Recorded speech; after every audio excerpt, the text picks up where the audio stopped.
Welcome to this Tutor to You Sociology topic video on media, focusing on the nature of new media. As well as being defined by digital transmission, the new media has a range of specific features that separates it from more traditional forms of media. New media is multidimensional. It is able to perform many different functions in comparison to traditional media, which is unidimensional. In other words, it's a one-way exchange between the source and its intended audience. New media, on the other hand, has many different features that enable the audience to engage with the material being presented. And in this video, we're going to look at some of these features. With the advent of digital communication, greater capacity was created for information to be sent and received by both the media source and its audience. This enabled a two-way communication between the source and their audience. Furthermore, digital communications enabled the transmission of a broader range of materials, and this has allowed the new media to have a greater range of features. Some of the features we're going to look at in this video are listed below. Firstly, convergence. Technological, economic, and cultural convergence, which enables users to perform various functions through single devices. Interactivity, the ability for users to have greater connection with the new media. Participation, the ability for individuals to participate in the creation of media and dictate media agendas. Accessibility, the ability to have greater choice over how and when to receive media messages. And collective intelligence, the ability for individuals to both receive and create new forms of information that other people can use. Let's look at these in more detail. Firstly, convergence. And convergence means that users are able to access a wide range of activities on a single device, for example a smartphone or a laptop.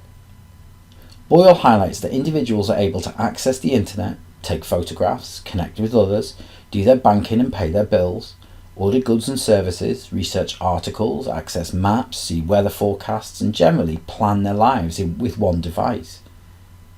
This technological convergence has a knock-on effect which allows for economic convergence, with companies able to come together to offer packages of data for individuals.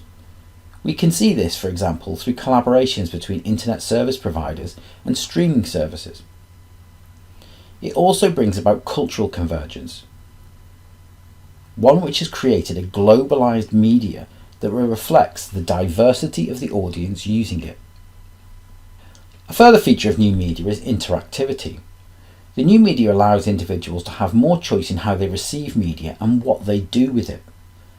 New media enables the audience to interact with the messages that they are sent instead of being passive recipients of information. People can comment on content, offer suggestions to other users, interact with other audience members through creating polls or discussing the content of media.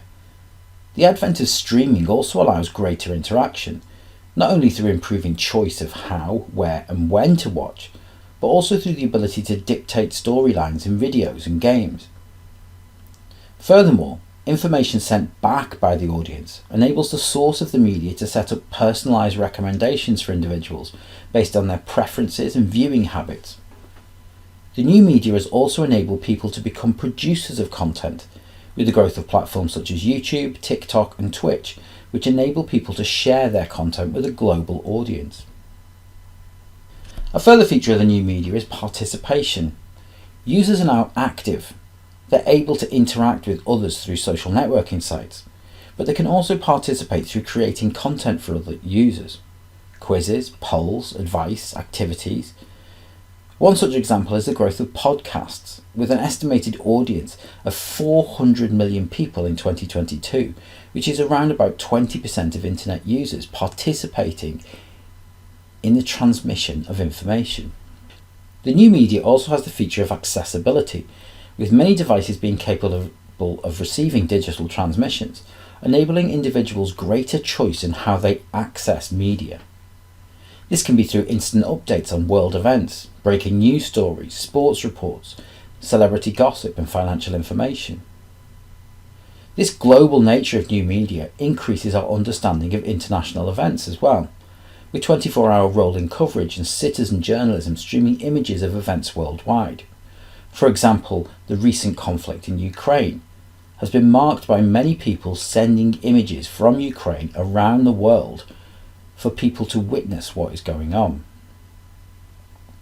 The new media also influence cultures and heightens aspirations, as people are able to access content from sources they wouldn't have been able to do so before, particularly in things like art and music, and this will grant them access to different cultures and ideas.